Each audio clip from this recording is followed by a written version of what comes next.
Hello and welcome to Action Theater Presents. Today's feature is 1995's Braveheart. This would be the 30-year anniversary. I don't know. I can't tell if my audio is working.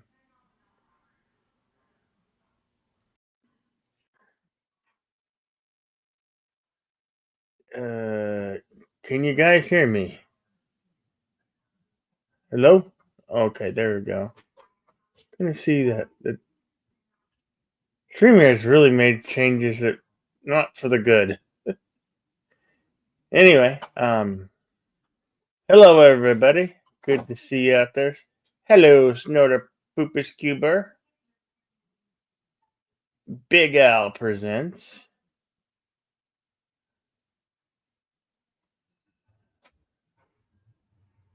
Good you hear me. I didn't know if you could hear me for a moment. Anyway, if you click on over the screening room right there, where you can join us and watch along. So yeah, this is Braveheart. 30 years ago, it was more or less. I think it came out. His kid came out in June or in August. I can't remember which. But just head on over to the screening room and we'll start the film. Hey, Andrea Black, good to see you. Yeah, I wasn't sure if I could be heard because I couldn't. Normally the avatar is pulsating and I couldn't see that it was doing that, so now I can. That's good. Anyway, yeah, let's head on over to the screening room and we'll start this thing.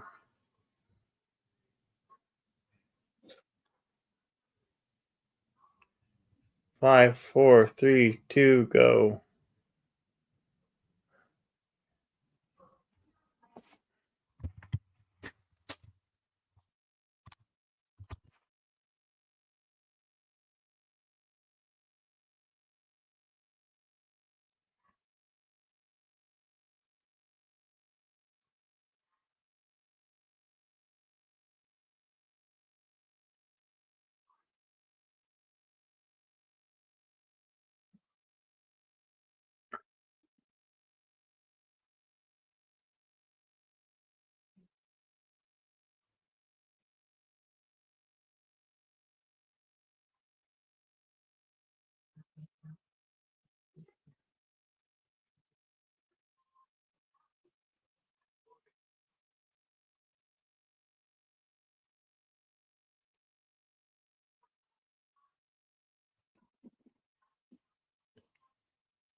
Hello, Sergeant Gardenia. I hope that's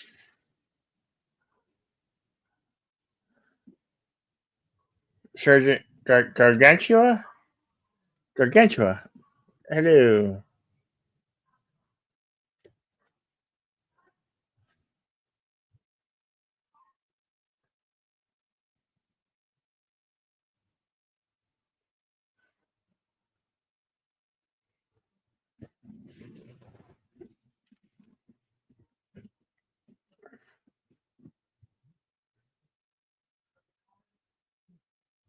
Scotland 1200 8080.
So, at a meeting with public and civilians,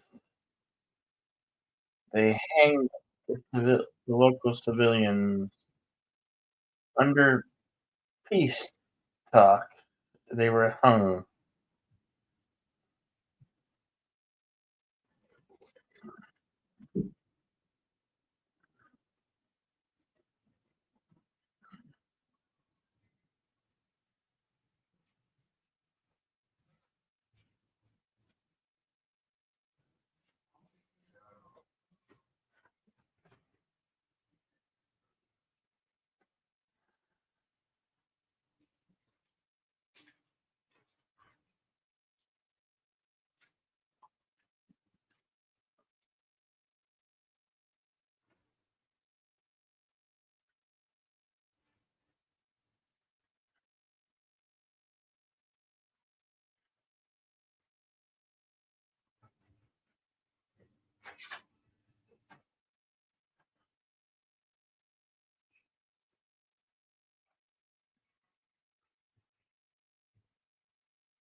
I love the scene.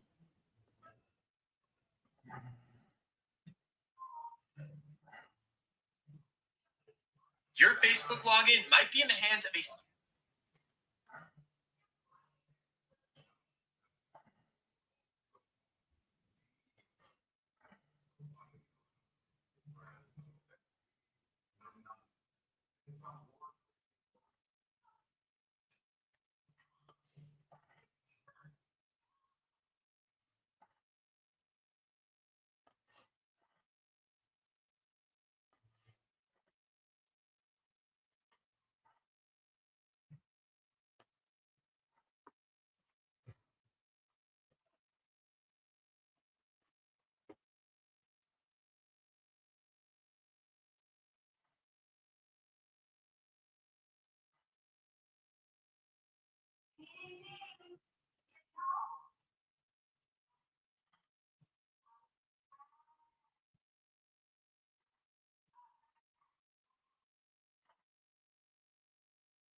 He knows with what a look that his brother and father have passed.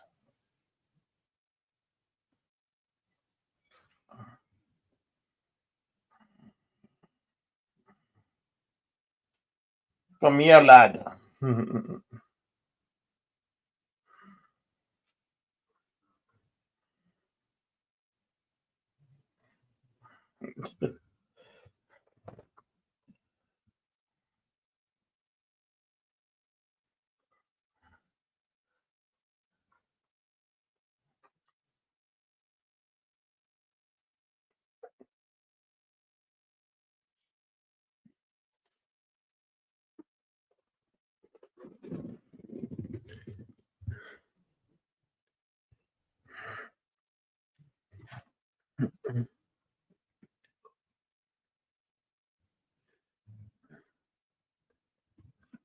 Yeah, indeed, Snowdopupus.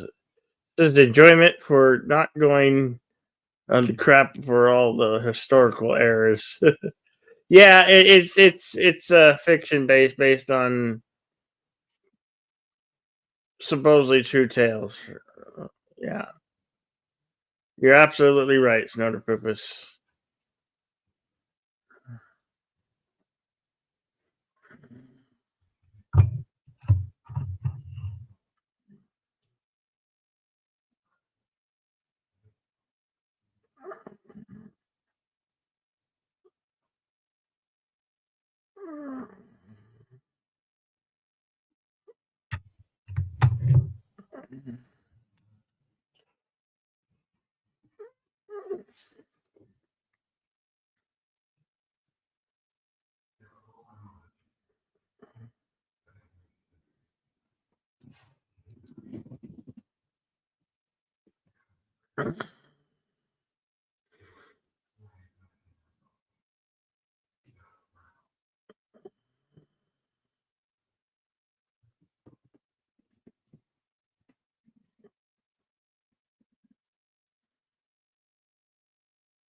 Hard to believe it's been 30 years since this movie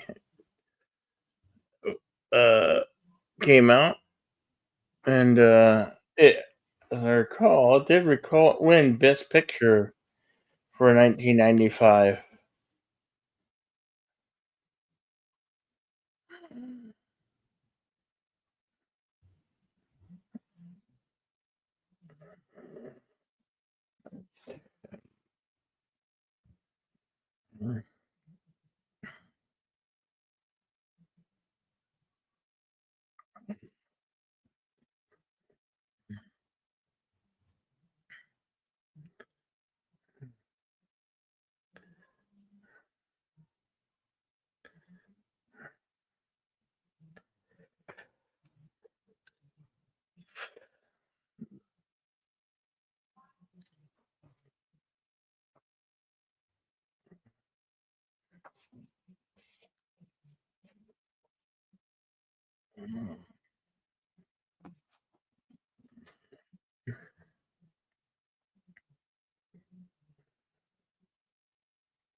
which they went and made Robert the Bruce, which I have not seen.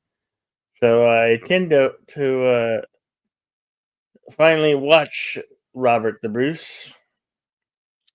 Have any of you seen Robert the Bruce, the sequel on altered sequel to this film?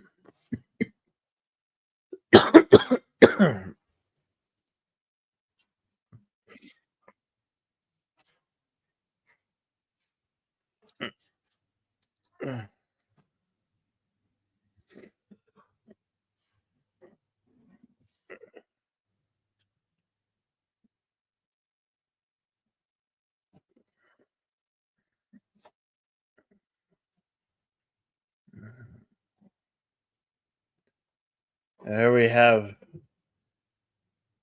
William Wallace returning. Hey, welcome, deleted scenes.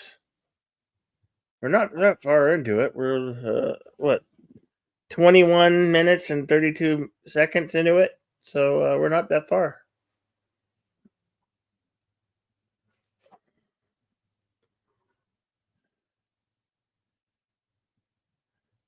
Go ahead and get your audio all set up before you join us on the StreamYard panel.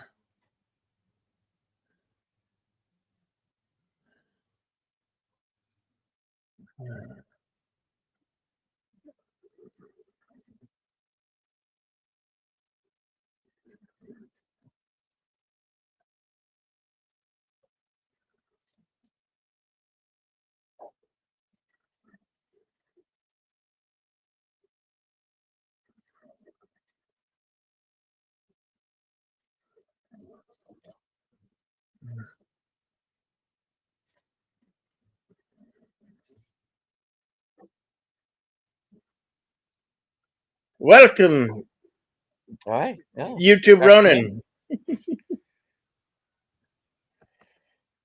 Yes. Welcome and yes, and hello to everyone joining us today for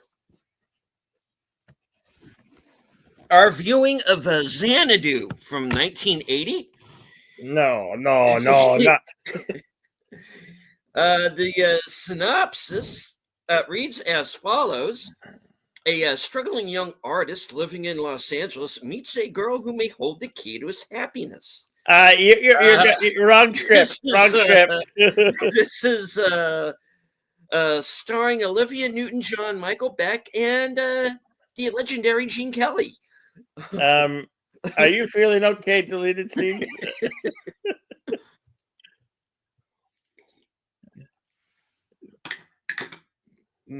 No, what this is the 30th anniversary of Braveheart. Mhm.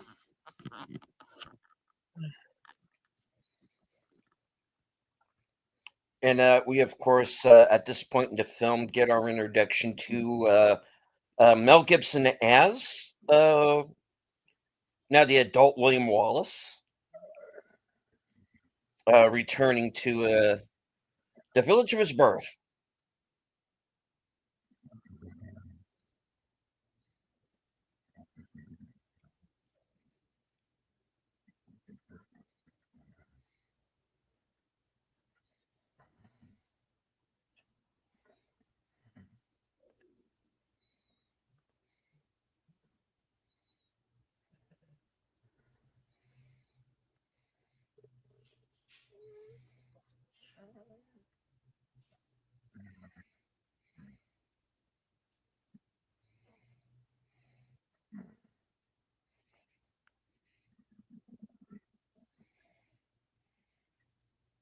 This is a great scene. Mm.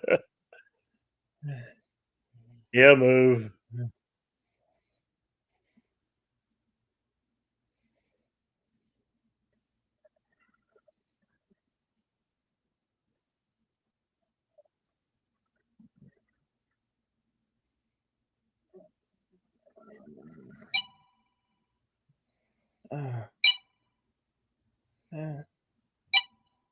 Bonk.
No, you can't. I already did that. You see.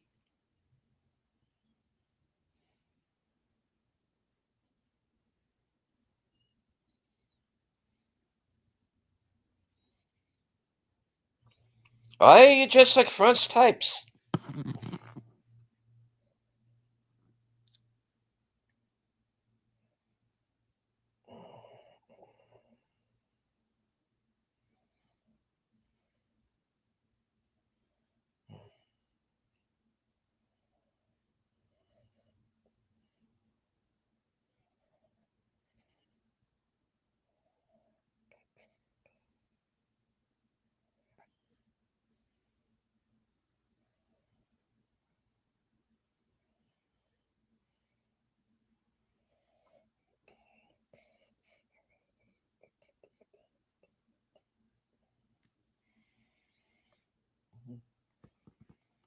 And of course, just another form of genocide, isn't it?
Mhm.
That's what I have to remedy, isn't it?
Raise crops, God willing, family. Yes, I will.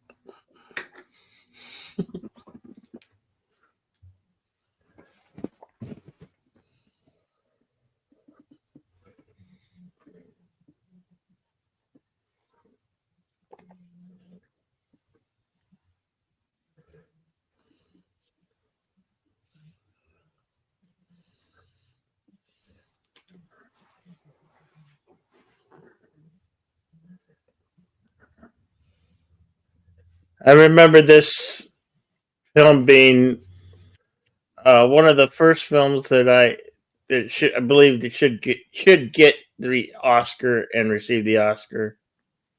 And that a year, I think it did pretty much sweep the Oscars that year, '95.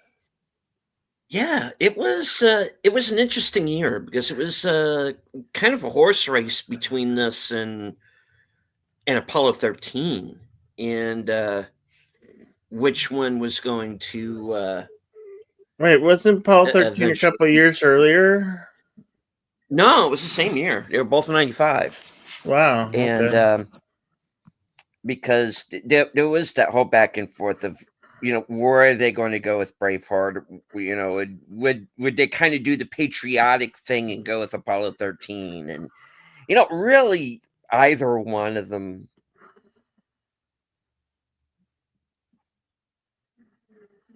would have been a good choice, honestly. I do remember that it did win Best Picture, Yeah, Best absolutely. Direct, Best.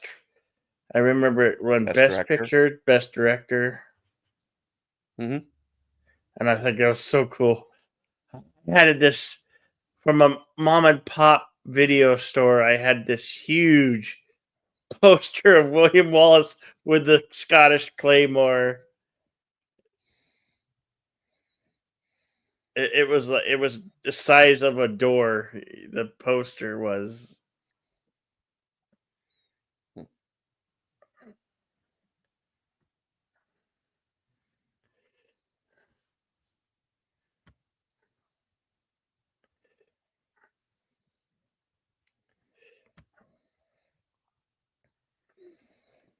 And of course, this is the secret marriage.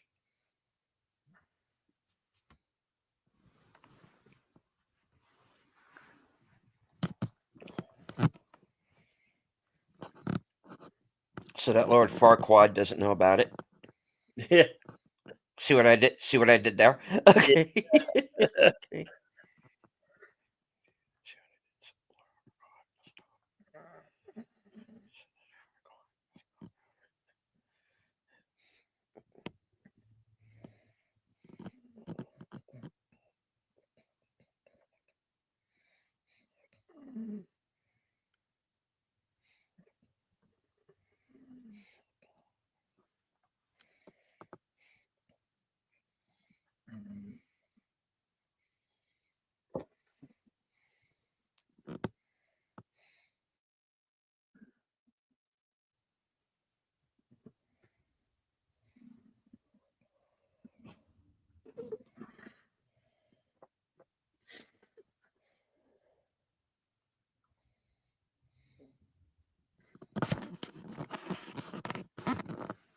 They this scene must have been so cold because you could see their breath. Oh, It had to absolutely. be cold.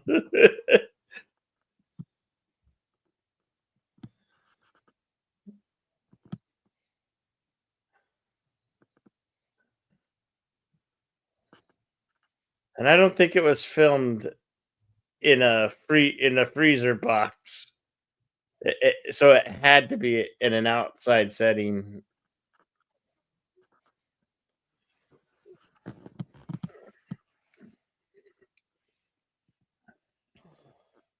The inspiration was real.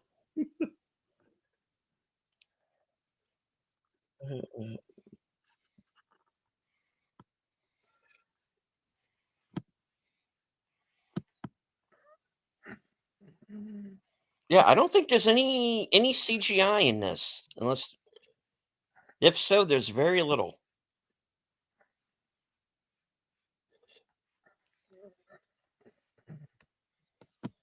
And welcome to a name I'm seeing for the first time, Frankie 2222. Hey, Frankie, 22. The question: Are you more excited for Doomsday or Secret Wars? Uh, Neither, honestly. yeah, yeah. um,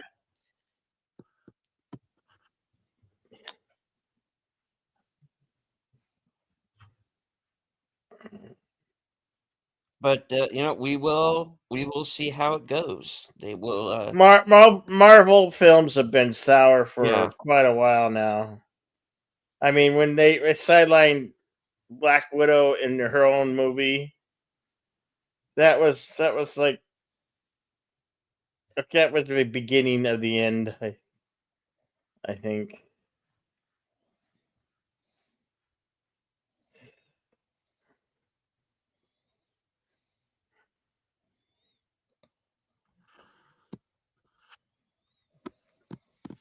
However, if we are at present watching Braveheart, we're about a half hour in or so. maybe give or take. If you'd like to, 40 Yeah, minutes in, okay. 44. Yeah, 40, 45. If you would like to join us, the Cosme link is at the top of the chat. As much as we would like to, we can't air the film live because of YouTube's copyright guidelines, but you can follow along with us on Cosme.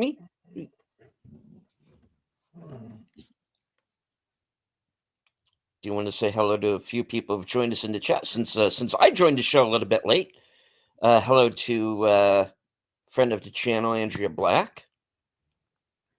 Sergeant Giratina is with us. Snore to Poopus Q Bar.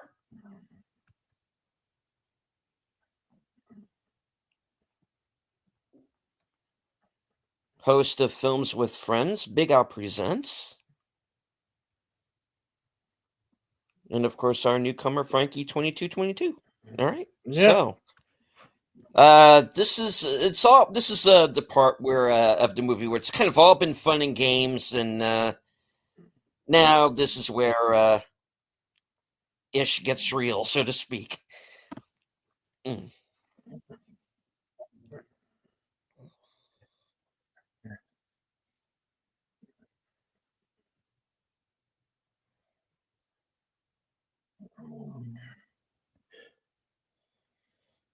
Sergeant taking his own Prigman Nocta.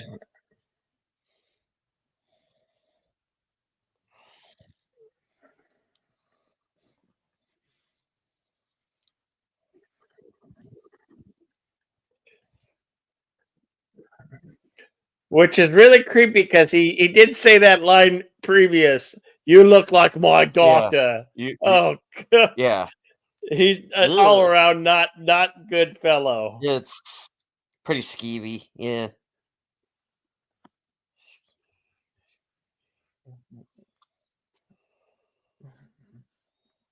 He's a rotten Englishman.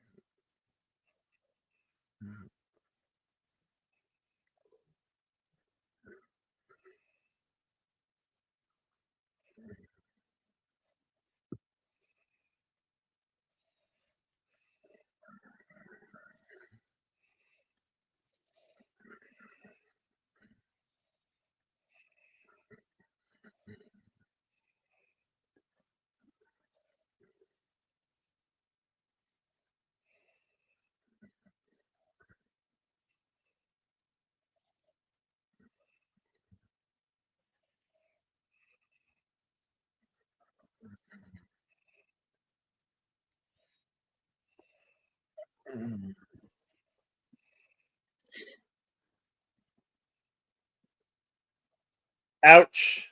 That hurts.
What a way to treat a nearly raped woman. Oh, I said gaped. Gaped. Yeah, gaped. Graped. Graped, like grapes.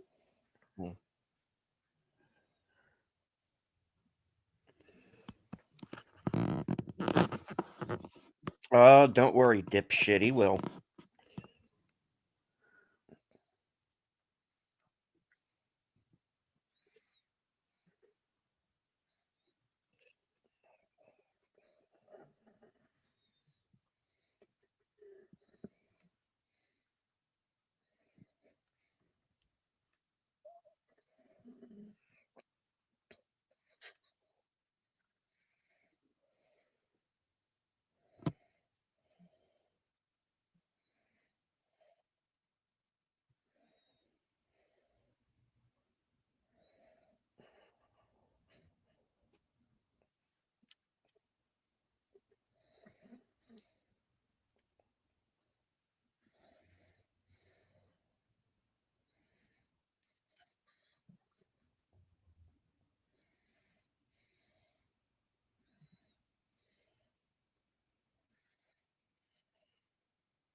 Welcome, Connie Clary, And Connie? strong supporter of Deleted Scenes channel, and yours truly. Glad to have you with us. Glad to have you here.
Where were you even looking?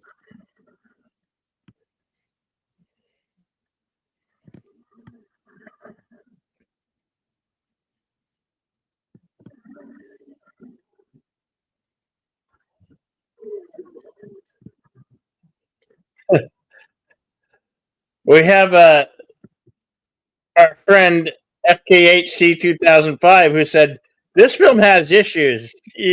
Well, that may be so,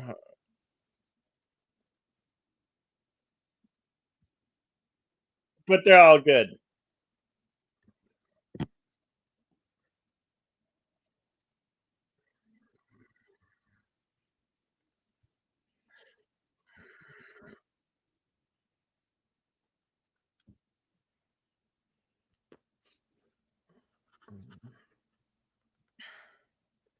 Yeah, your garrison has been overrun.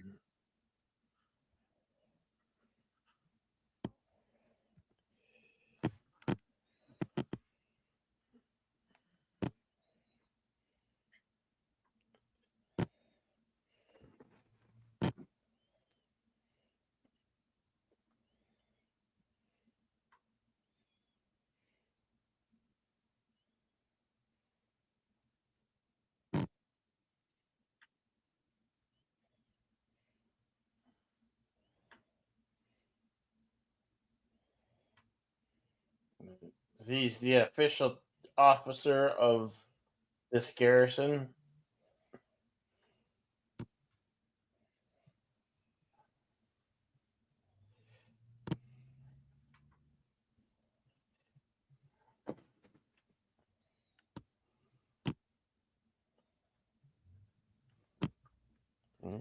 It's a rebellion now.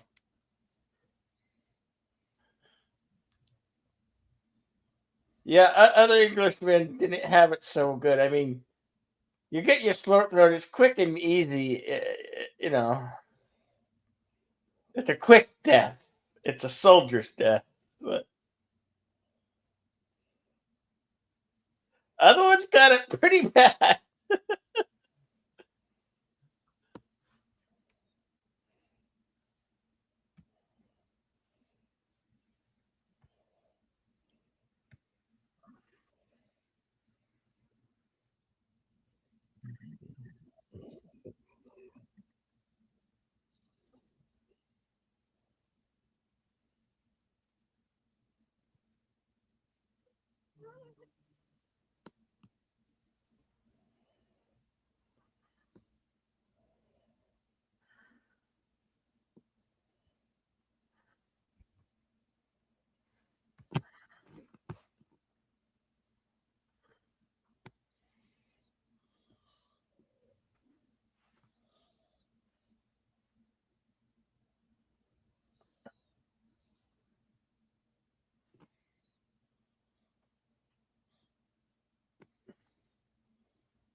The father chose to forgive William.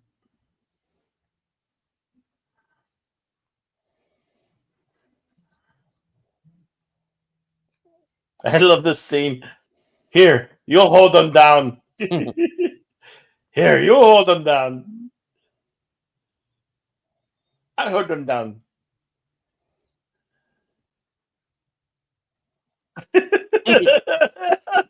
How many guys we need to hold this guy down?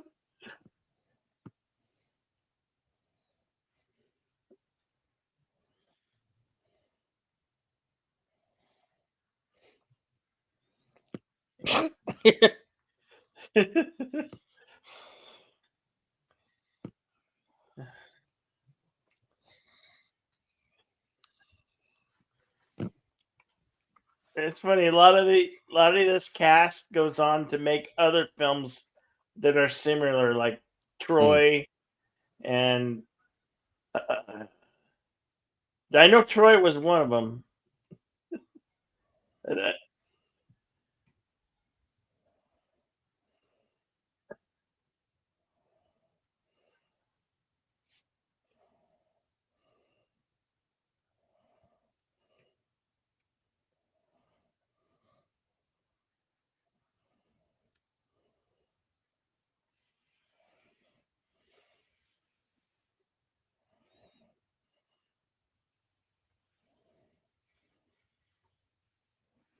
Yep.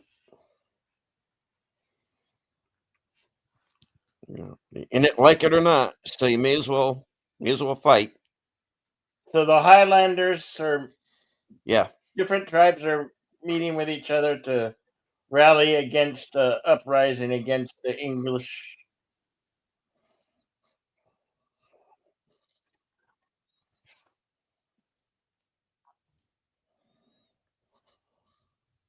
Another large garrison within Scotland.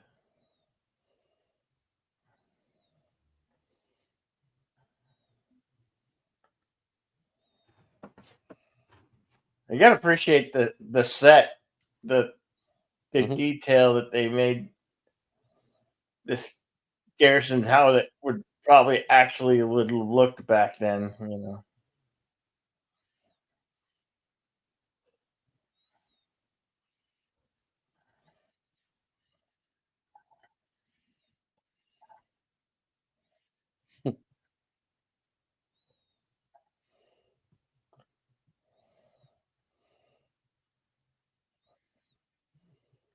100. It was more like 50.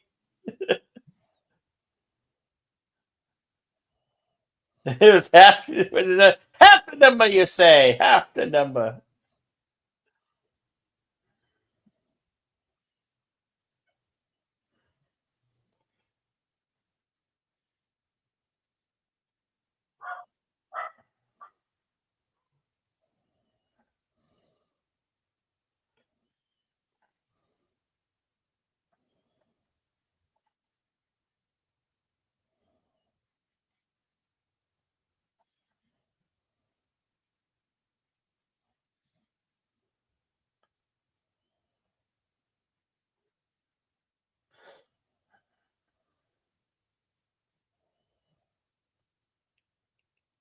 Ban it. And this is kind of the beginning of William being a bit of a pyromaniac. Uh, you like to you like to burn things. That makes sense. Everything's made out of wood. Some things are dry. It's gonna go up like a candle. Okay. I just want to start off by saying this Prisoner reboot is weird.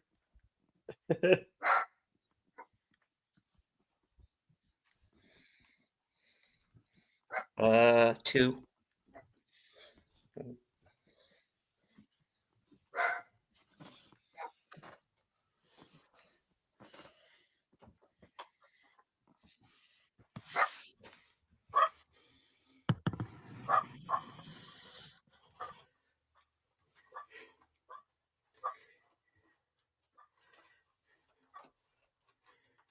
Sorry for the dogs. The dogs are barking at somebody.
I hope your husband goes to Scotland. You'll come back a widow.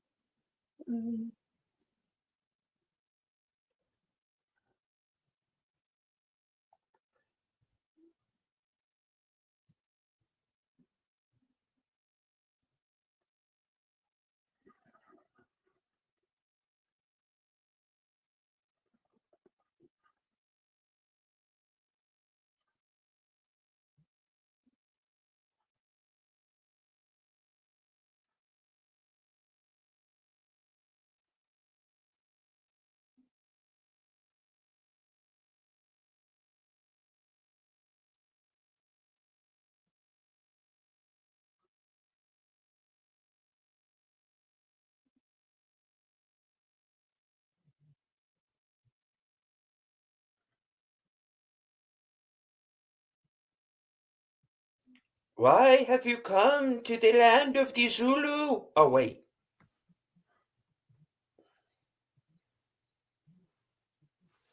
Rabbit the Blues. Played by Angus McFadden.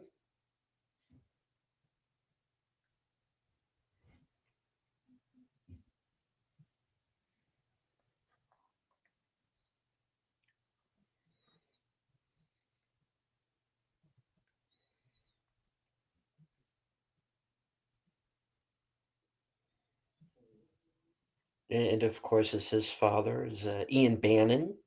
Is a veteran character actor, and I think this was like one of his last films.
Meanwhile,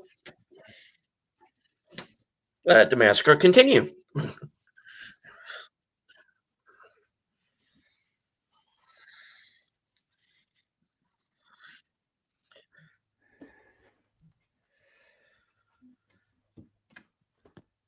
Fasten, police, move it.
We're mixed BS.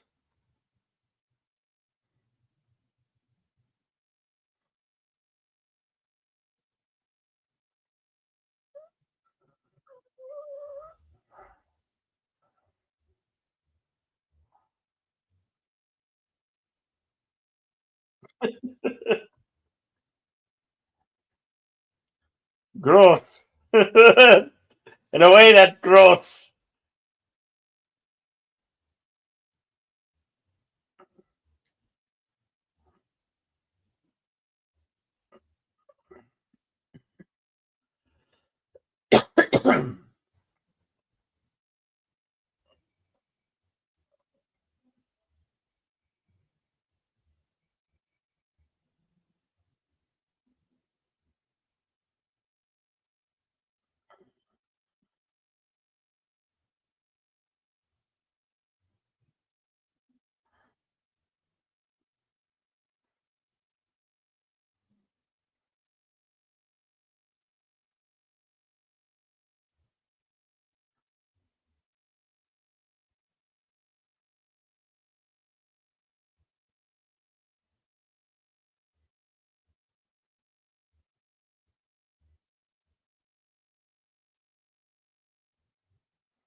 You're a madman.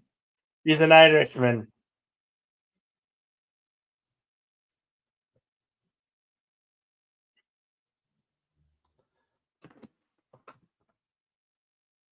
V5 from ice with the blood, but I Englishman.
It was in the head.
Can I hear your audio?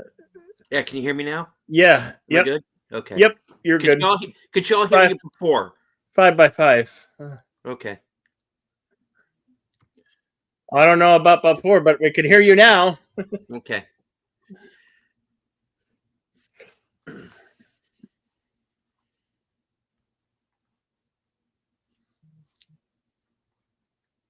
For at least a while. Let's go to Kevin's speeches.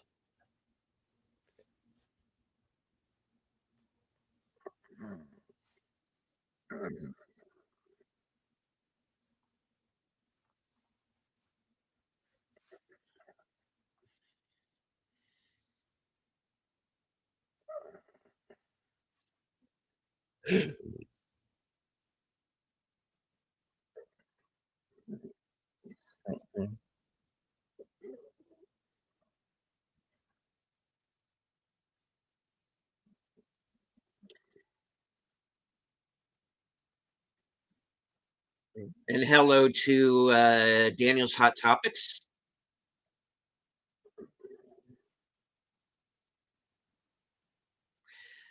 What I was saying was hello to Richard George. Thank you for subscribing over to Bill's channel.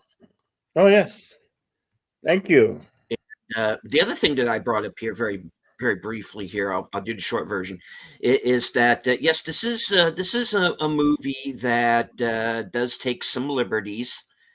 There are inaccuracies, yes, but this is a situation where it was a kind of a budgetary issue. The actual battle is the Battle of Stirling Bridge, and you're probably wondering, okay, where the hell's the bridge? Uh, now that part of the battle was written, it was scripted, but they didn't have the budget to do it. And it is the battle starts out on the field as you see, and the British that survived this part of it tried to get away across this bridge, which of course caused a bottleneck, which allowed the Scots to encircle and close them in. And yeah, it can get out. But I think what works in the what we see in the film works just as well, I think.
Hey, Daniel's Hot Topics. Yeah. And that may be true, but I'll find something to do.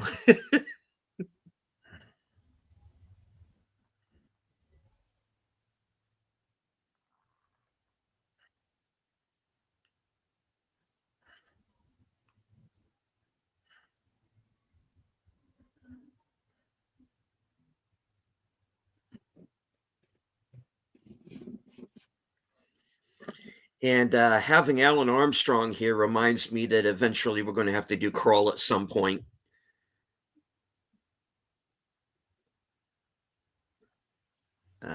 We did Patriot games already, right? Yeah. Yeah. I think I don't know if we have. I have to go back and look. Yeah. We might not have done Patriot games here on this channel.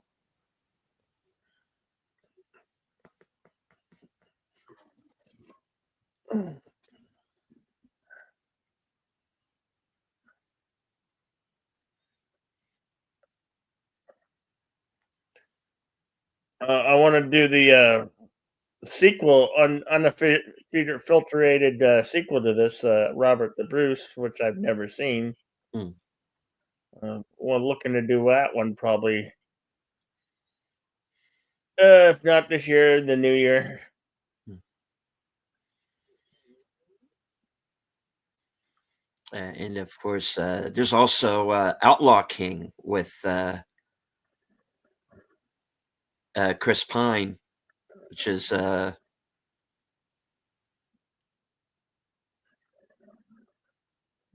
Robert De Bruce centric film as well.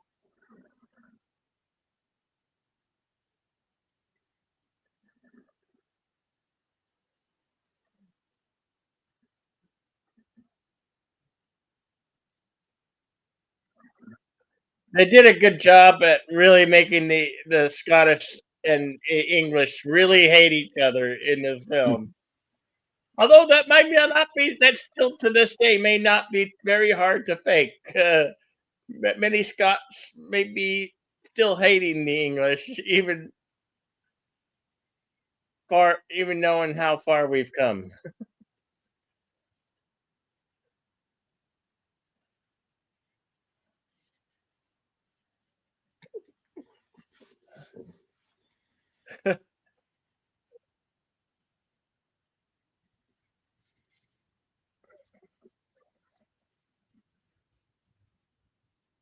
In the neck. You can get me out of this mess, but he's pretty sure you're fucked. You're fucked.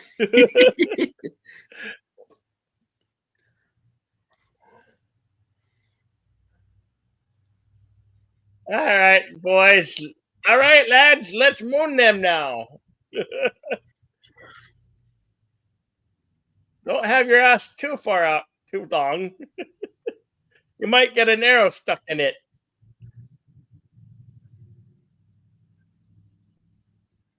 Now, I told you not to have your ass out that long. You'll get an arrow stuck in it. Told you.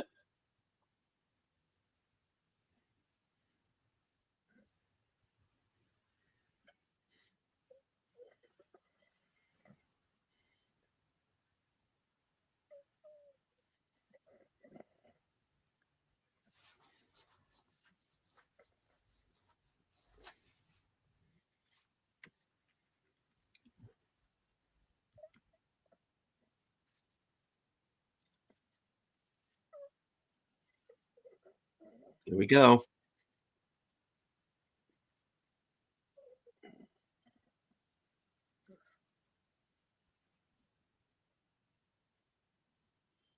Good to see you, JPRPH1.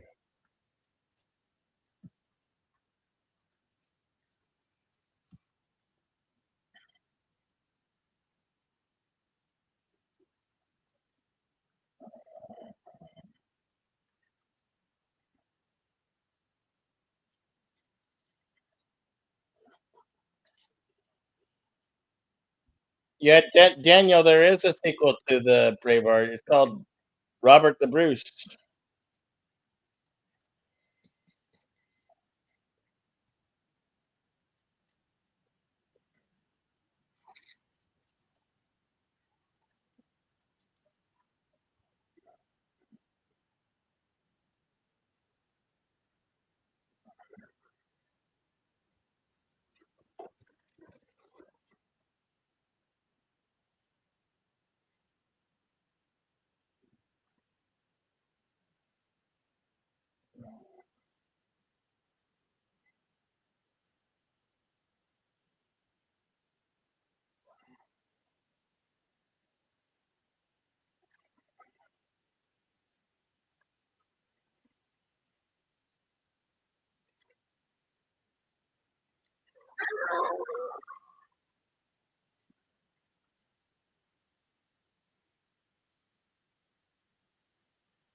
Mm. Oh, right.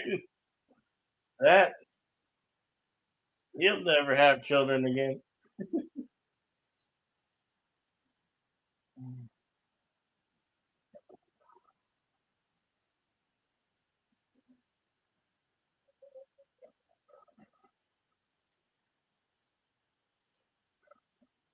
Sh-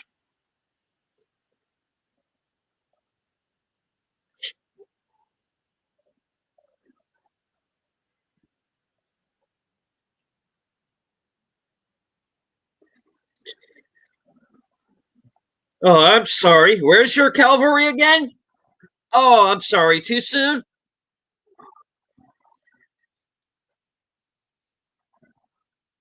Mm. Archers are getting annihilated. Everybody's getting all the English are getting toasted.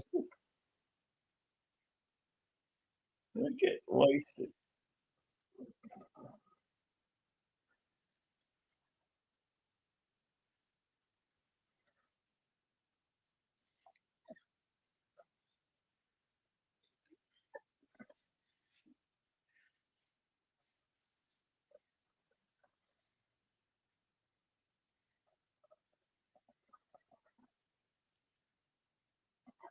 Oh, hi, Cheltenham.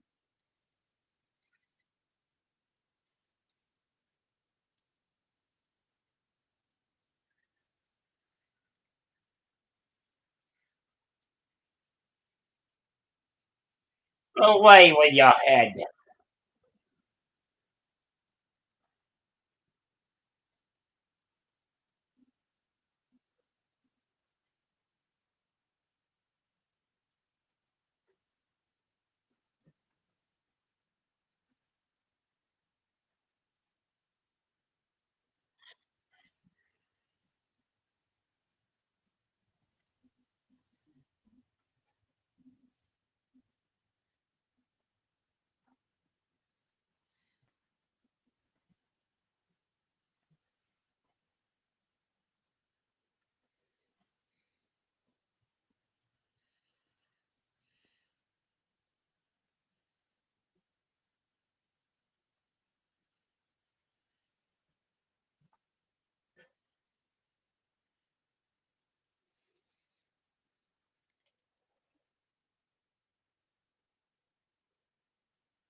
Let the women folk the cover.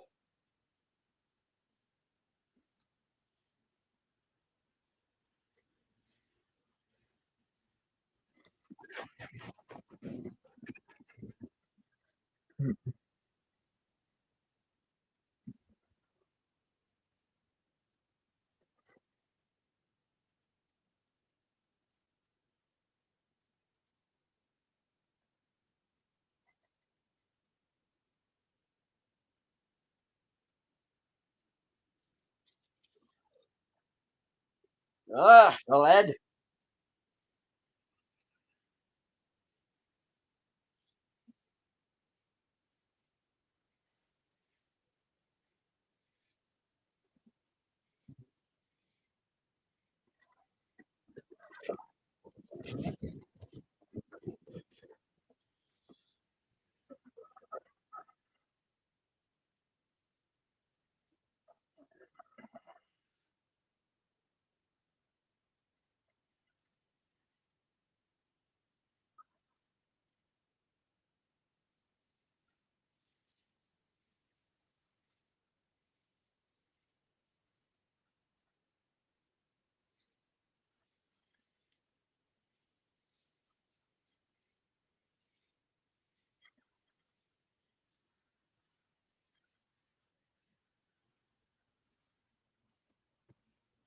Awak.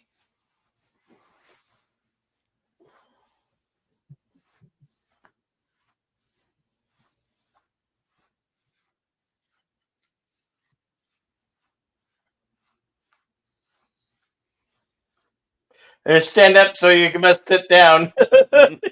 He's got to sit down before he stands up to him. Yeah.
Yeah, that guy knows what's in there. Yep. He couldn't resist not looking. What's in the box? What's in the box? We're gonna find out what's in the box. They've killed Eric Stoltz. Pretty head.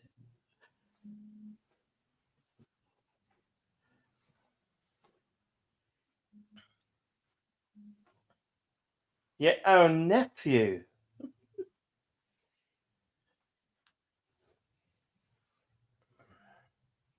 What is this person speaks to me as if I needed his advice?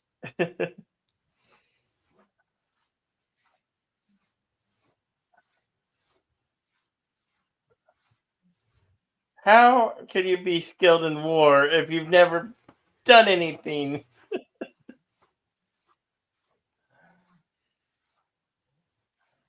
Situation. Can you fly? No.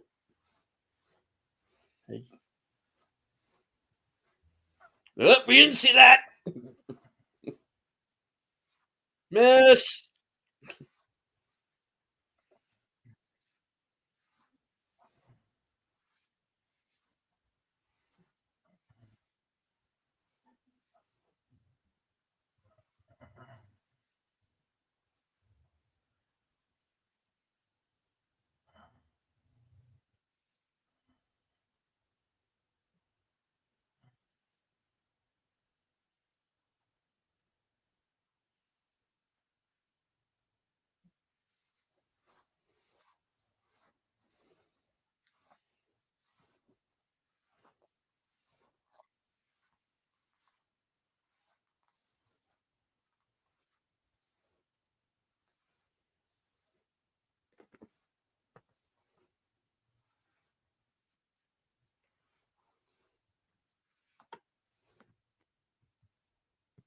Now that's a previous scene. There's when they kind of got in trouble over at the time. Um, let's just say a certain element of the population was less than thrilled. But I mean, I would explain it the same way Mel Gibson does. You know, in this movie, it doesn't matter. You're young, old, male, female, straight, gay. Everybody dies pretty equal in this movie. So don't make a bigger deal out of it than what it is.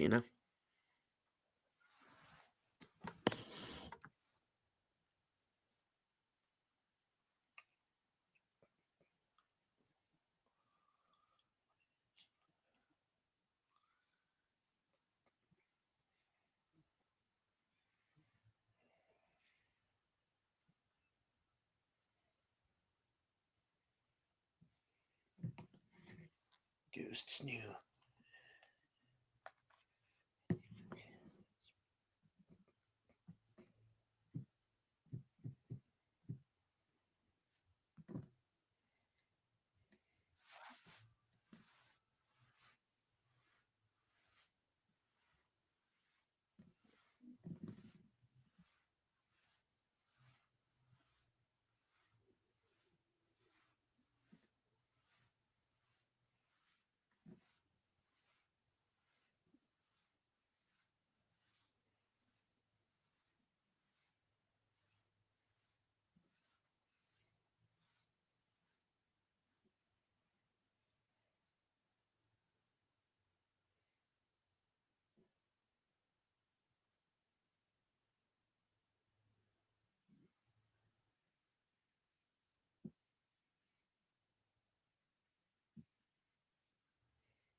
Down, girl.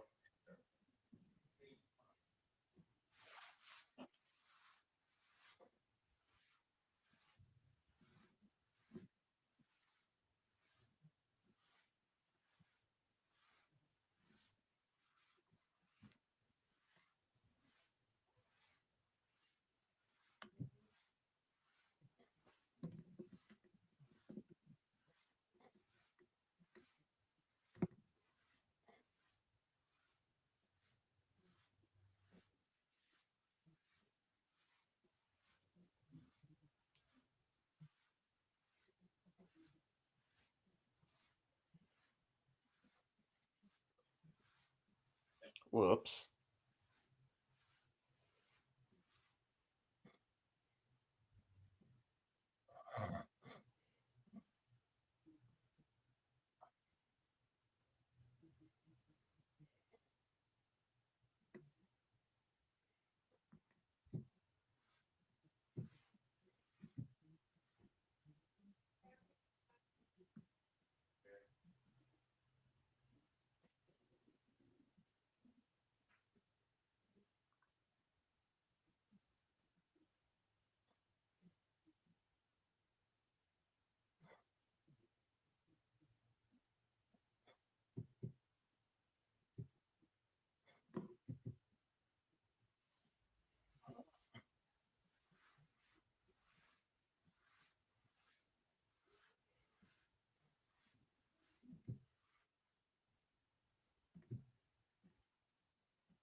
Oh, right.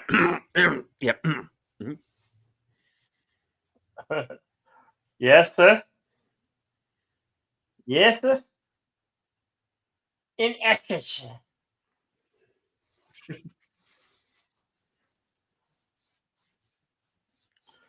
The ride is approaching. Personal escape the princess. Mhm. Aye. Much made a depression. I Did it didn't get that think you were long? on the tent that long.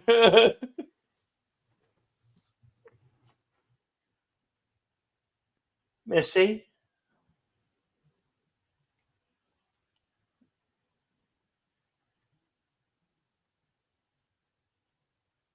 Hi.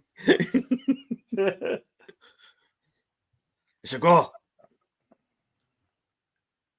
Oh, right. Oh, well, we'll talk later.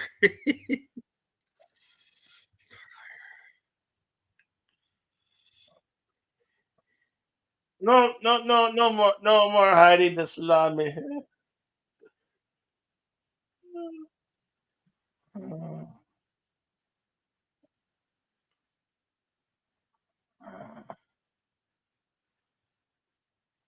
It's my island.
But of course they don't because they've been bought.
Nice.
Al says in Cosme, my girlfriend at the time called to reveal, told me in my ear, and when proven right, yelled, "I knew it!" in the middle of the theater.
The dark night of the soul.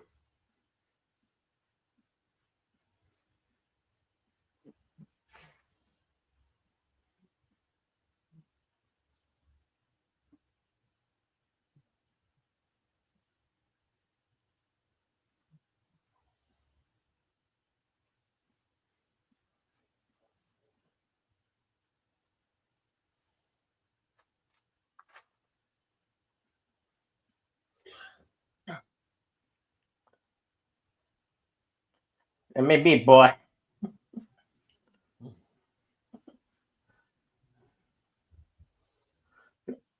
I want to live.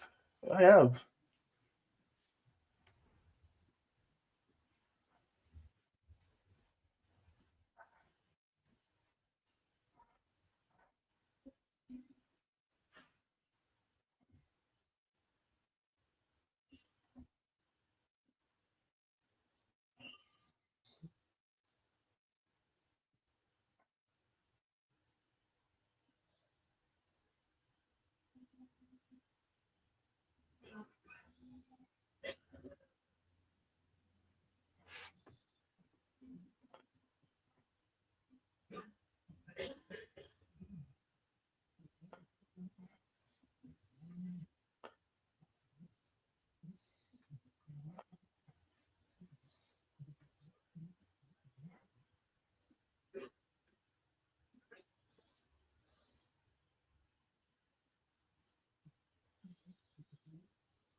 I betrayed him and I saw. Yes, you betrayed him. Hey, FDHC 2005, welcome. Sometimes known as Tim. I don't want to lose heart.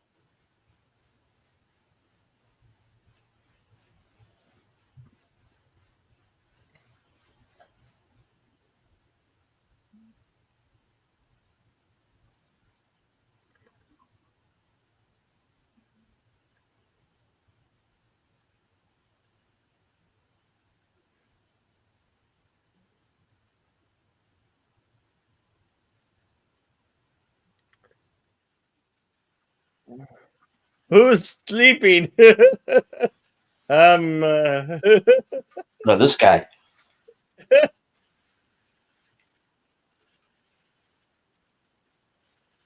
you got it, $2.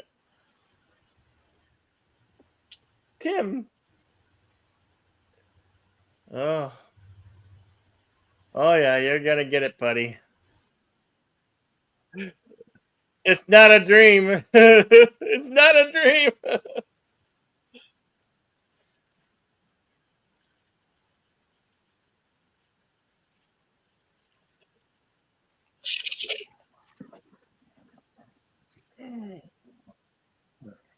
Wow.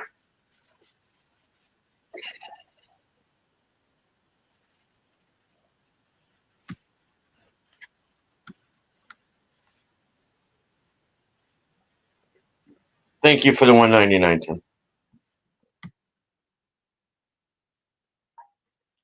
Yeah, what are you going to do when William Wallace comes for you? Yeah, this movie, you got to run.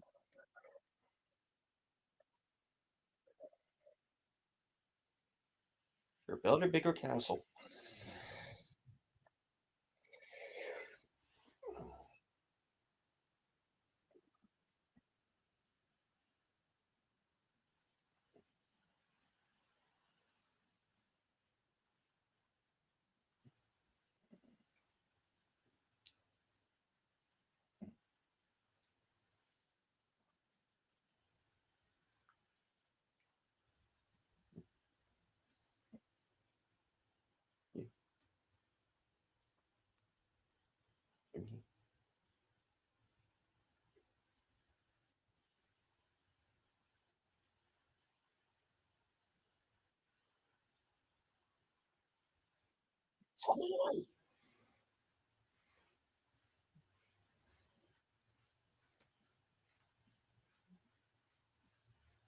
Wow, Wanda, that's kind of cool.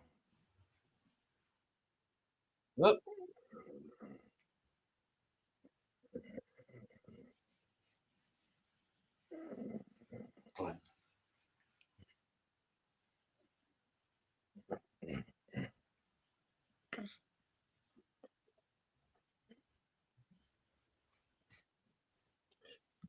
David is not.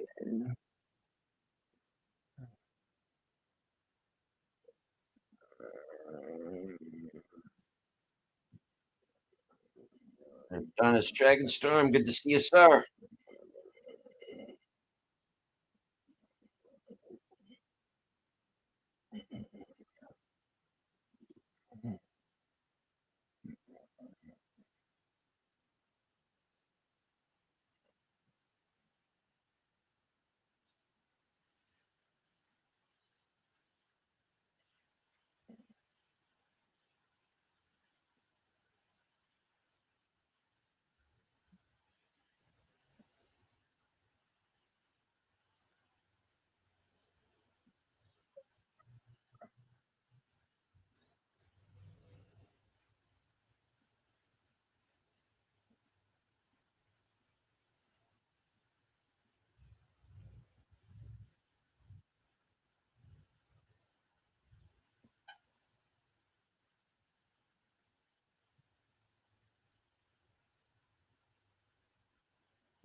Yeah, he would Right, be I both.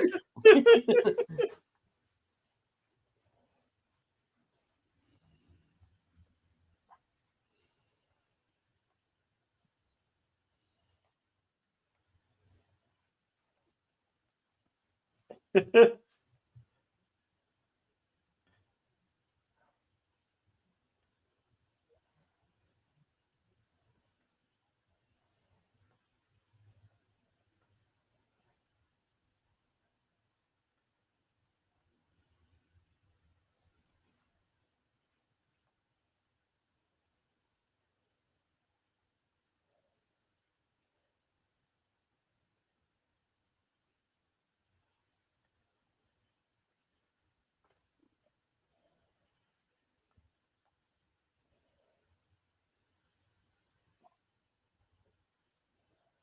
Be ready to become a toasty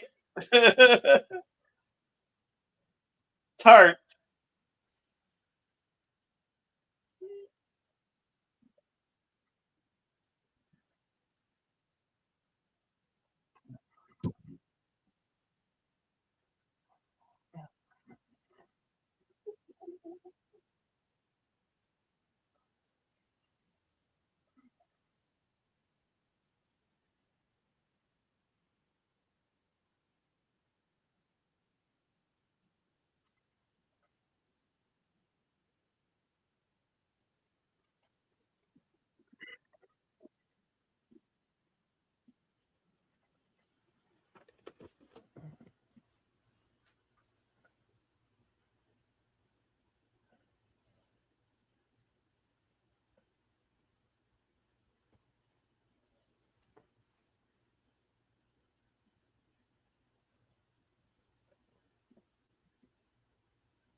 Yes, Patrick McGowan playing Mhm. Edward Longshanks of England.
Yeah, it's a great score. James Horner, and he also did the Apollo 13 score that year.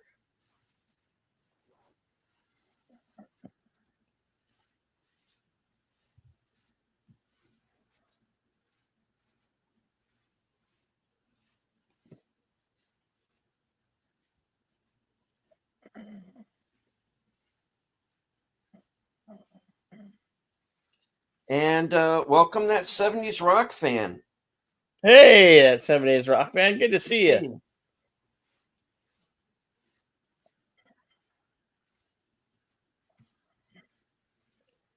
Cheerio, mate.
It's a trap. It's a trap, and you're blind, man.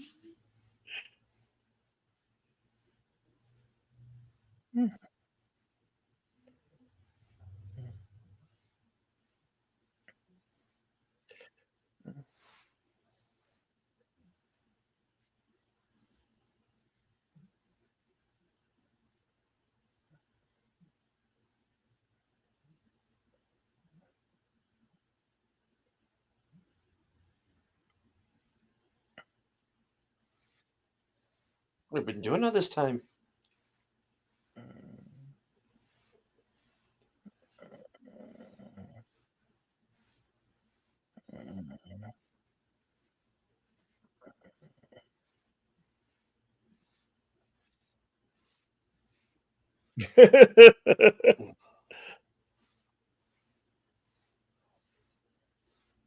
Mind the rock.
It's only a motto.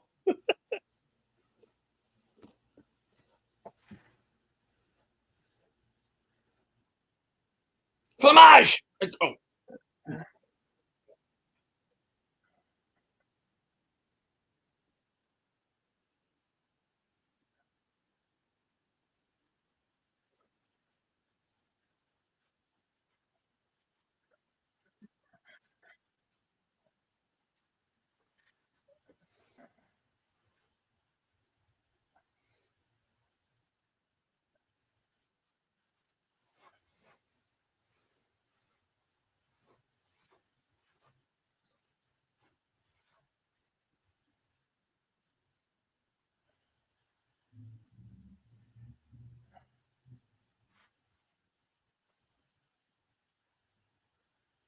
What you got all over your face?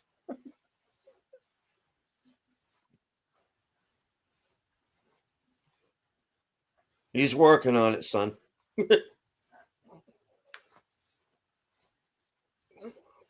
Is this your finger?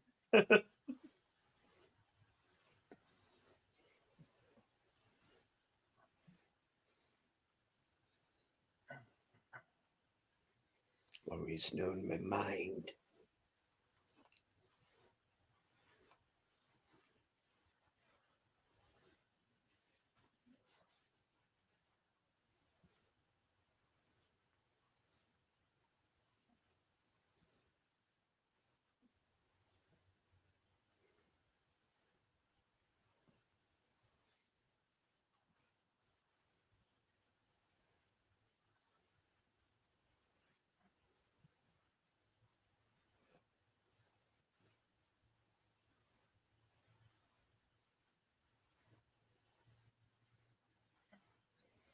No one expects the Spanish Inquisition.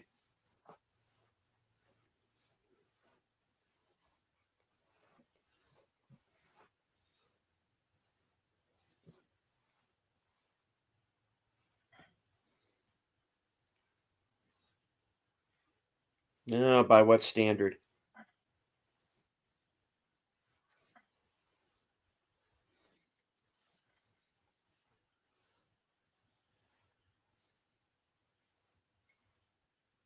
You confess.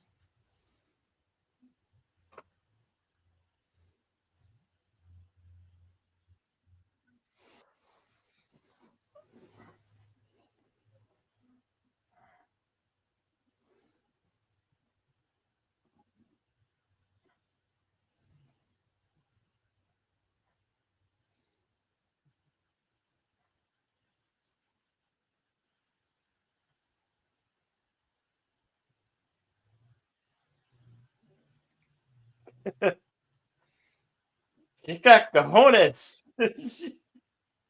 She got bigger balls than you.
Look at the puppy.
Did you manage that? How exactly?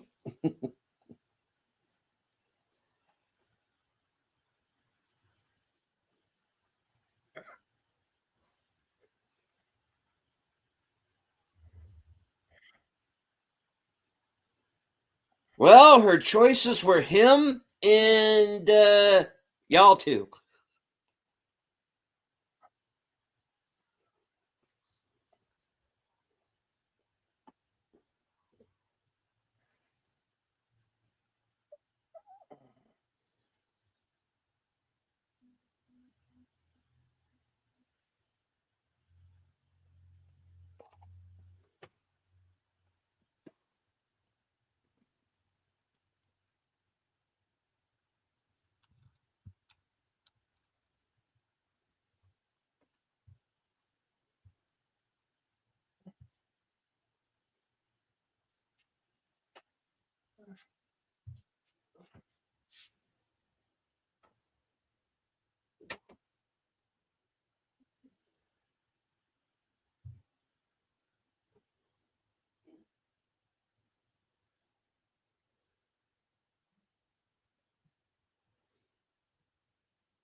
All right, take care, 70s.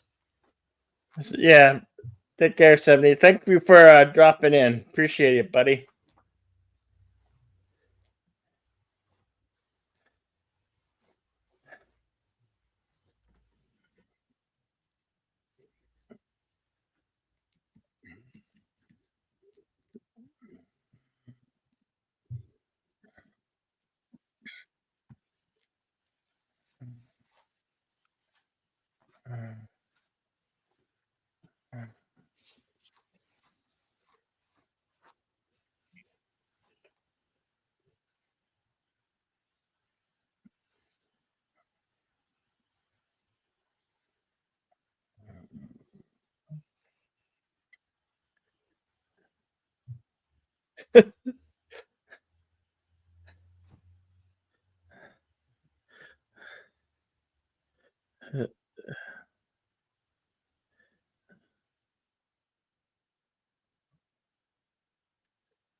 This prequel to The Knight's Tale is really weird. Brutal. Yeah.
Still defying the crown.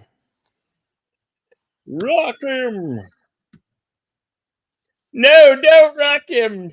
Oh no. Oh. Oh, that's not oh, yeah, that's not that yet.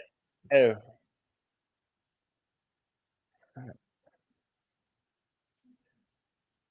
Oh, I could feel my guts ripping out, ribs are breaking. I'm only mostly dead.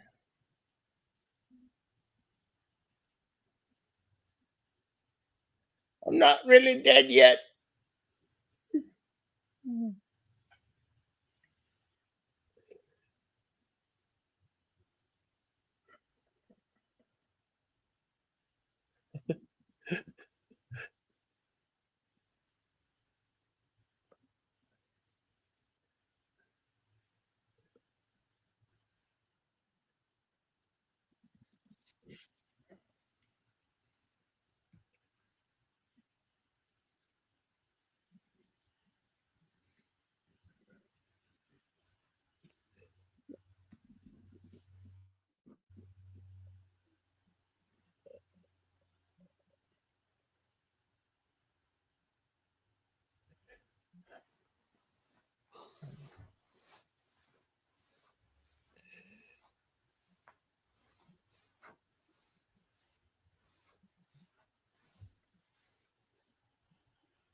Oh, ouch. Okay.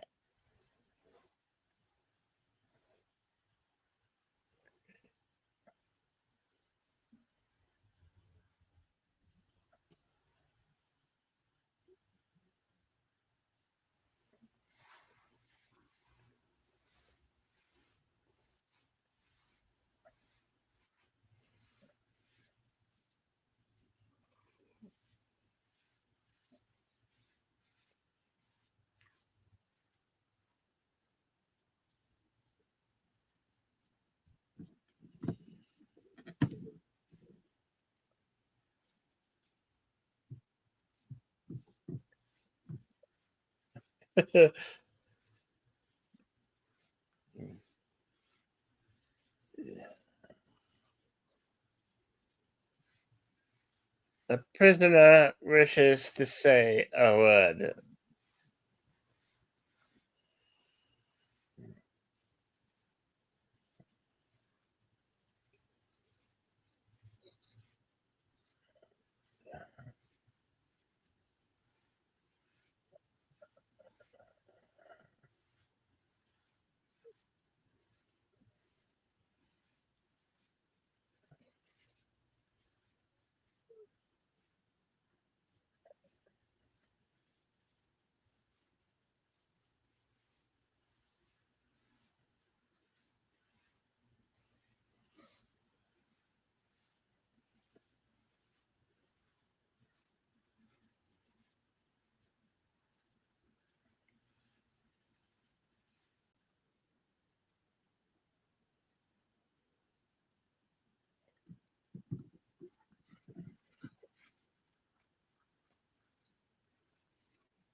What he was really saying is that your balls, my balls, give me back my balls,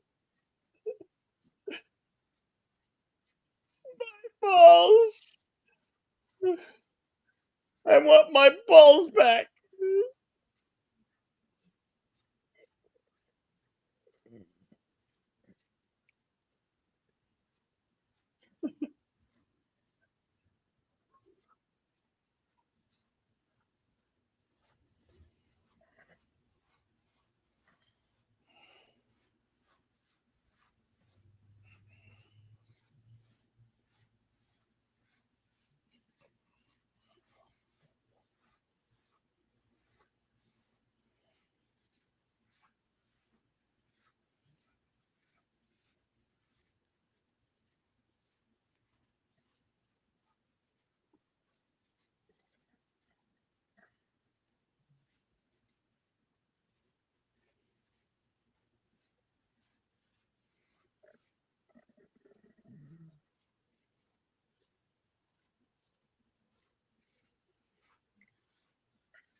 Let's see about that.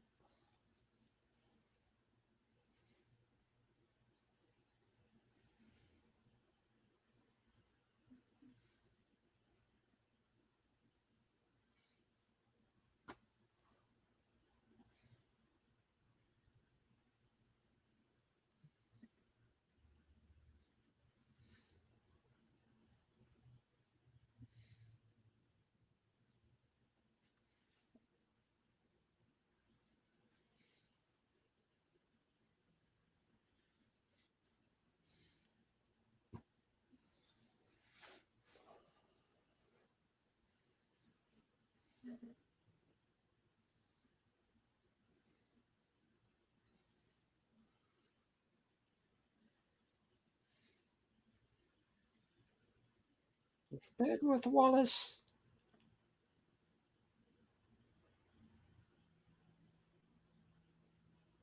Or bleed with me.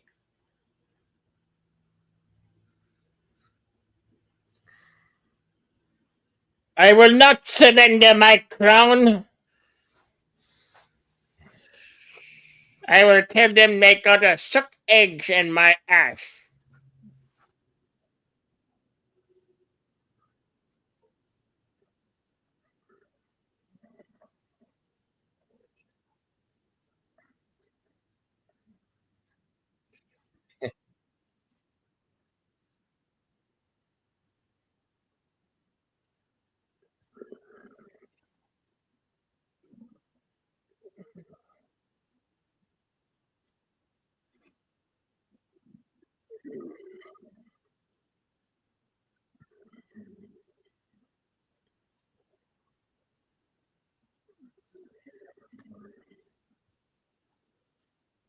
Ah, shit.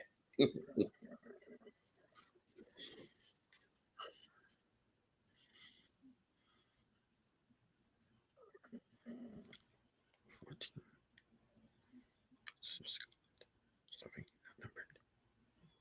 Lots the fields of bandit bone. Like my poets. They fought like Scotsmen. And when their freedom.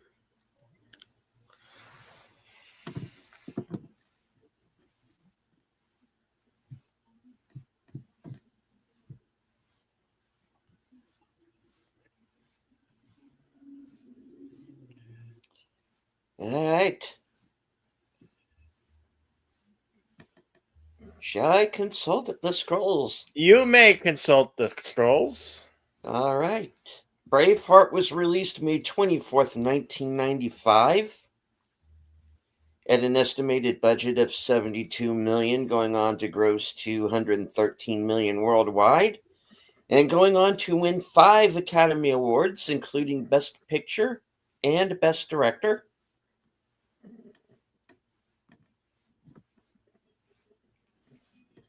All right. Filming locations included Arizona. They actually shot part of this in Arizona, believe it or not. Wow. Impaling of the horses during the battle sequence. Kippur Estate, Blessington County, Wicklow, Ireland. Onegin Highland, Scotland, for the opening sequence. Ardmore Studios, where they do all the Wallace and Gromit films. Herbert Road, Bray County, Wicklow, Ireland. Ballymore, Eustace County, Kildare, Ireland. Bective Abbey, County Meath, Ireland, for the London scenes. Coronation Plantation, County Wicklow, Ireland.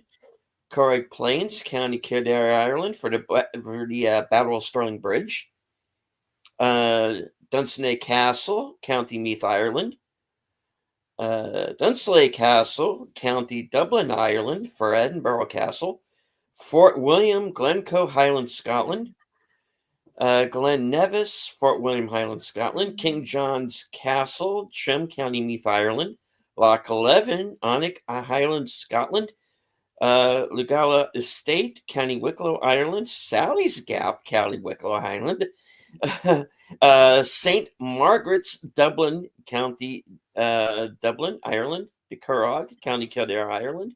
Trim Castle, Trim County, Meath, Ireland, for the York and London scenes. All right. Moving on to the trivia. Several major battle scenes had to be reshot because extras were wearing sunglasses and wristwatches. Mel Gibson was investigated by an animal welfare organization which was convinced that the fake horses used were real. Only when one of Gibson's assistants provided some videotaped footage of the location shooting were they convinced otherwise. The castle, King John's Castle, Trim County, Meath, Ireland, where a lot of the scenes were shot, was also used to film scenes for the Big Red One, which I highly recommend if you ever see it. The Battle of Stirling in the film is a historic fact, but in reality, it was the Battle of Stirling Bridge. The Scottish army lured the English onto a field that was largely enclosed by the River Forth and was only accessible from the south by a small bridge that barely allowed two horses walking side by side. The Scottish army hid around the northern bank until a significant part of the English army had crossed and then attacked. These soldiers and horsemen couldn't escape the battle due to the river's curving, and the remaining part of the army on the southern bank could do nothing but watch as their vanguard was being decimated. When director Mel Gibson was asked by a local why the Battle of Stirling Bridge was filmed on an open plain, he answered that the bridge got in the way. The local answered, that's what the British found out. Up to 1,600 extras were used for the battle scenes. Most were members of the FCA, the Reserve Irish Army. Different companies usually come from the same area, and rivalries are common. Apparently, some of the battle scenes were far more realistic than intended, with rival companies trying to beat the lard out of each other.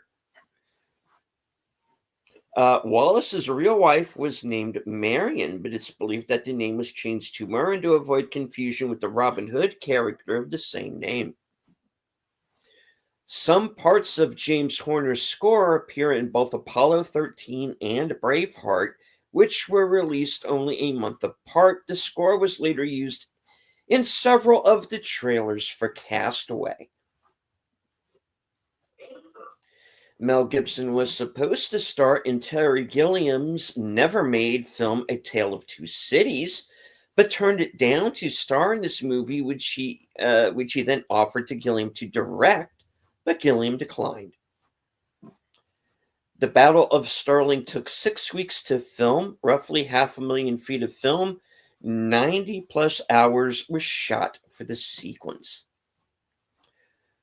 Randall Wallace would soon become a father for the first time. So, in order to be able to tell his children about their heritage one day, he started to learn about his family history. He traced their origins back to Edinburgh, and during a visit there in 1983, he came across a statue of William Wallace outside Edinburgh Castle. He had never heard of the 14th century figure who shared his name, but was intrigued enough by the stories told to him about Scotland's greatest hero to research the story as much as possible. This eventually led to him writing a script for a potential movie. In response to the criticism about the movie's many artistic liberties, screenwriter Randall Wallace said he had very little historical evidence to work with in regard to William Wallace's life. He has noticed that even Winston Churchill's definitive work, A History of the English-Speaking Peoples, observed in only a single line that virtually no factual material survives about the Scottish leader. Because of this, Randall relied heavily on the 15th century romantic poem The Wallace by Scottish writer Henry de Minstrel, aka Blind Harry, in constructing his story. On the Blu-ray bonus features, Randall acknowledges that there were bound to be historical errors, Blind Harry wrote his poem over 150 years after William's death in an effort to save his deeds for future generations, as William was already starting to fade into obscurity during Harry's lifetime. So he had to rely on an oral tradition and other secondary sources. Many of those have been lost to history, or may in fact have never existed. So Harry likely made many embellishments. For example, the description of William's wife, Marion, Murren in the film, she suspiciously has the same name as Harry's own neighbor, and several battles that are mentioned have never been referenced in other contemporary works. Randall said he purposefully omitted passages that describe William temporarily leaving Scotland for France and even Vatican City after the Battle of Falkirk. Screenwriter Randall Wallace initially planned to start the story with William Wallace as an adult, but when he got stuck, he began writing a prologue of William's childhood purely as a writing exercise. He based the element of William being taken in by his uncle on one of his own uncles once adopting a local boy who got orphaned. He also reasoned that none of the adults at the burial would comfort young William, as this would make them feel obligated to take responsibility for the boy. So it would take a young girl, Murren, to comfort him. When this sequence was first written, Randall had Murren give William a rose, but someone who read the script pointed out that the rose, a traditional symbol of England, would be inappropriate as a prominent feature in the story. So it became a thistle, symbol of Scotland, instead. During the later scene where William hands Murren something, he originally didn't know what it would be until he remembered the thistle and knew this would be perfect. Glen Nevis, the Scottish valley, which served as the location for Wallace's childhood village, also enjoys the heaviest rainfall in Europe. During the 6 weeks spent filming in the area, only 3 days of sunshine occurred, making the weddings during which the wedding scene was finished. The filmmakers resigned themselves to the fact that constant rain was inevitable and opted to film scenes regardless of weather conditions. Thin layers of latex were used to attach set elements to the ruins of Trim Castle in Ireland to give it an appearance of more befitting of its medieval origins, while allowing the stone to be unharmed when the additions were removed. The mechanical horses designed for the battle sequence weighed 200 pounds and were fueled by nitrogen cylinders, propelling them at 30 miles per hour on 20-foot tracks. Single frames of film were removed at strategic points in the battles in order to produce a jarring, startling effect. Prince Edward, later King Edward II, was indeed the first English prince to carry the title the Prince of Wales. He didn't marry Princess Isabella, 12 years old at the time of the wedding, until 1308, after both Wallace and Edward I had died. Mel Gibson initially turned down the role of William Wallace, feeling that he was too old for the part. He was 38 at the time, while the real Wallace died at 35. But Paramount Pictures would finance the film only if Gibson starred in it, so he agreed. Brian Cox, who plays Argyle Wallace, was first offered a larger role, but took the role of Argyle because he felt it was a better one. One of the film's weary extras reportedly mistook one of Mel Gibson's children on the set for an errand boy and asked him to bring a cup of tea. Gibson was within earshot and nodded and whispered to his son, "Go get it." Princess Isabella did not set foot in England until 1308, therefore she could not have been in England to warn Wallace about the upcoming Battle of Falkirk. A majority of the actors and extras in this film were actually Irish, members of the Irish Army, although they were supposed to be Scottish or English. As many as 1,600 were used on any given day. Mel Gibson, a notorious jokester, directed some of the scenes in an Elmer Fudd voice and even yelled "cut" during Murren's funeral scene by putting his arm around the actress playing her mother and hollering, "Will you put a sock in it?" This caused the actress to go from crying in character to break character and laugh. Gibson also intentionally started a false rumor that Sophie Marceau was the daughter of noted French mime Marcel Marceau. Oh my God. Mel Gibson originally wanted Jason Patrick to play William Wallace. Huh. That'd have been different. Its Oscar win was the only award it won for Best Picture. No other award or critics group named it the best film of the year. Like I said, a lot of the best pictures went to a lot of the best picture awards that year went to Apollo 13. But when it got to the Oscars, Braveheart won.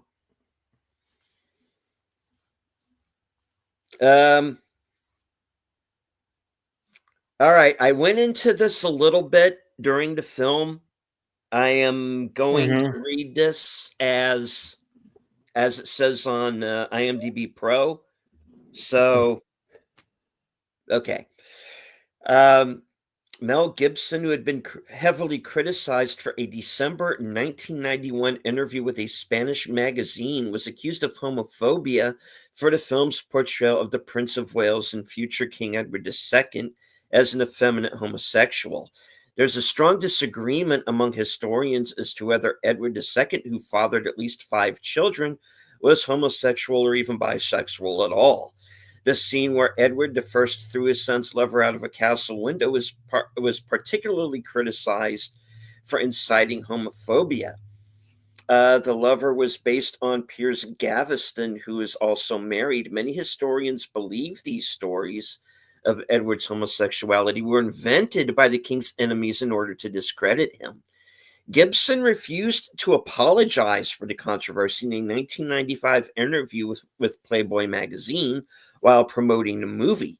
However, in January 1997, he did agree to host a summit for representatives of gay rights organization GLAAD, the Gay and Lesbian Alliance Against Defamation, on the set of his film Conspiracy Theory.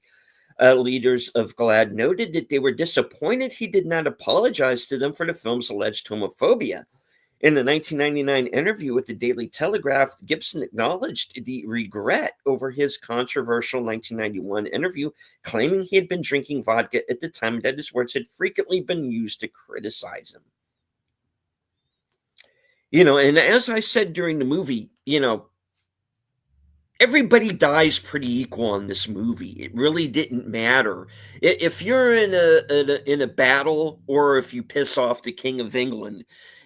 It's not going to matter if you're gay or not. You're going to get killed. And take it as you will. You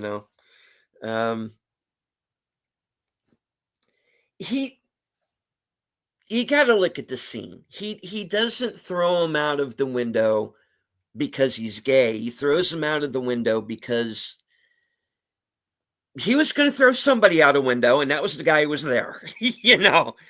So, like I said, take it. I think it's kind of the so-called homophobia in the movie. I think it's blown out of proportion, but that's my opinion. All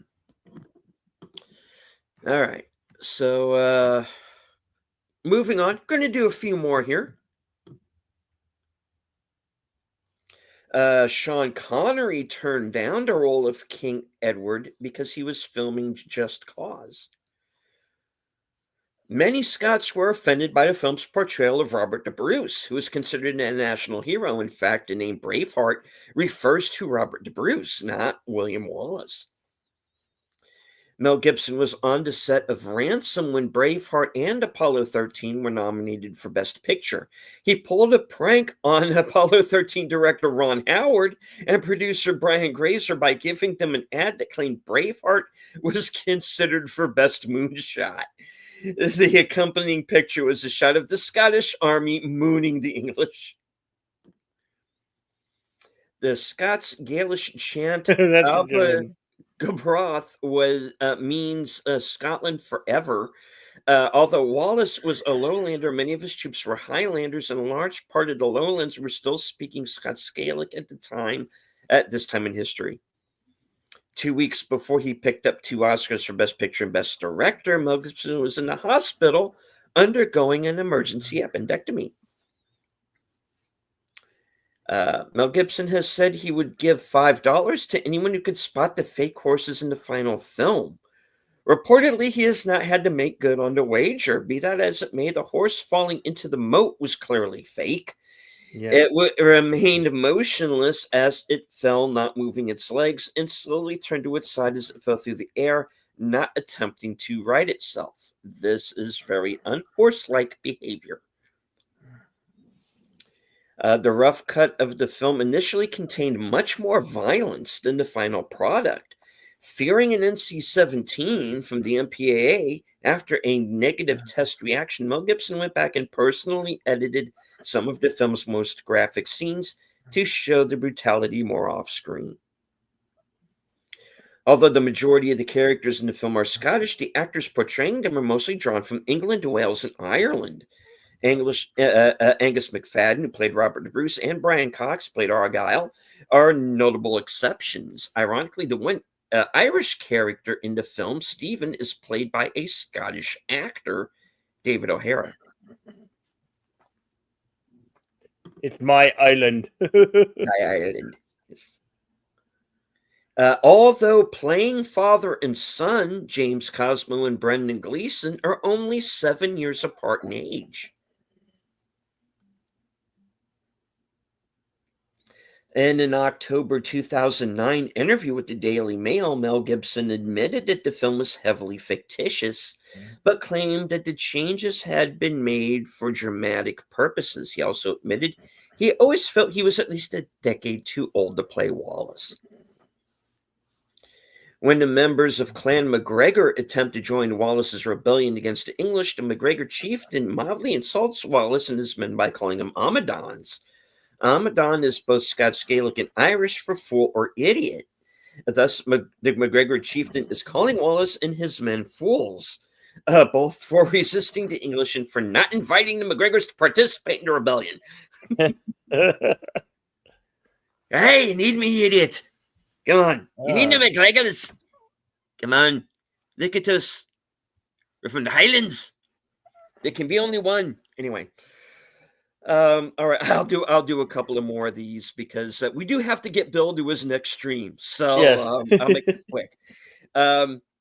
You can read the rest on IMDb Pro and check me out. I got a page of it.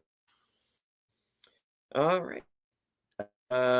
Practice, which a noble has to right sex with a woman man's on her website, has never been used in his Britain or Ireland. It would have encouraged rebels.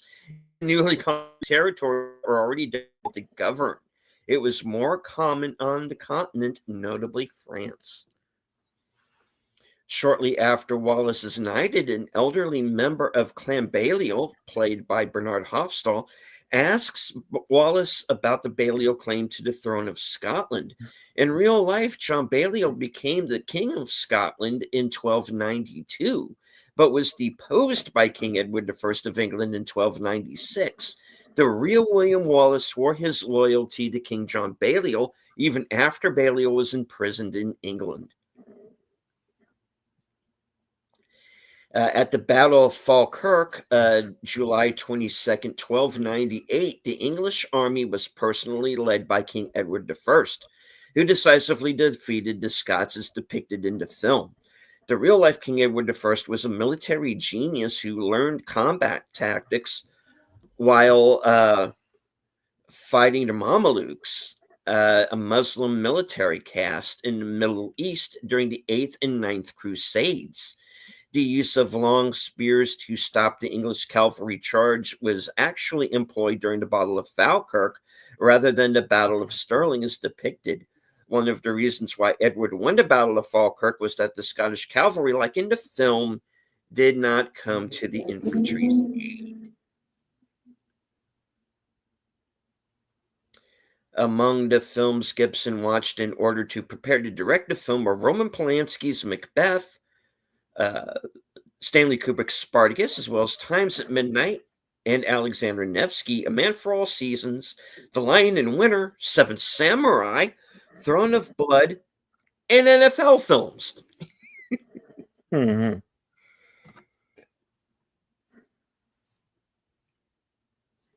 King Edward I was called Longshanks or Longlegs because he was at least 6 foot 2 inches, uncommonly tall for a man at the time.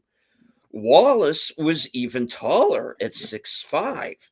However, Mel Gibson is 5'10", while Patrick McGowan is exactly 6 feet 2 inches. All right. All right. Well, I'll leave it at that. And like I said, you can. There's many more. We don't have time to go through them all today, but Yeah. you can read the rest at IMDb Pro. The scrolls are closed. Okay. Next week, we'll be back here for another one of my old time favorites from the 80s, Philadelphia Experiment with Michael Parr.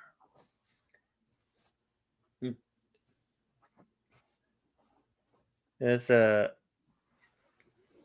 Philadelphia. So Michael Parr, Nancy Allen, directed by Stuart Red Rofio. The film's from 1984. Sci-fi action drama. So that will be up for next week. I want to thank you all for joining us today as a 30-year anniversary of Braveheart. We'll hope you join us. Will join us next week. Same time, same channels. And as I always say, always be excellent to each other. Party on, and we'll see you on the next one. I would like to remind everybody that later on tonight, at approximately 11:15 or so, on the East Coast, will be my program Coming Attractions.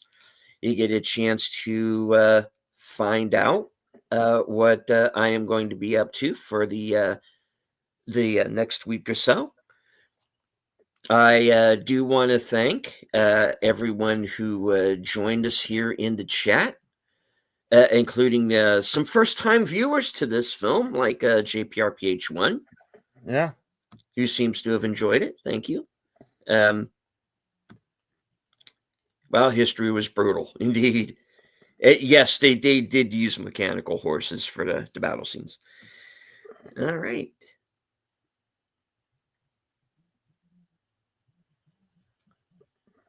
Let's see. Wow. We had at least at one point during the film over 130 people watching. So I really do appreciate it, and so does Bill, I'm sure, and that's perfectly fine. I know most of you probably didn't engage with the chat, which is great. That's okay. As long as you enjoyed the show, hit the like, share out the stream, and all of that good stuff. This is a film that, even though due to copyright we couldn't show it to you live. Yeah. If you come upon this broadcast after the film, after we're done with the live show here, this is a movie that's readily available, folks. So please, it's available on physical media.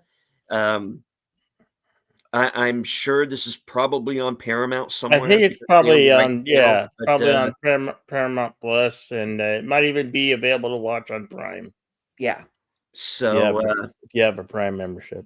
yeah, so check it out there. And of course, there's always Tubi, which always seems to Yeah, have every everything, movie except the one I'm looking for at the everything. particular moment. Pluto TV, Yeah, those networks will have these films for you to watch.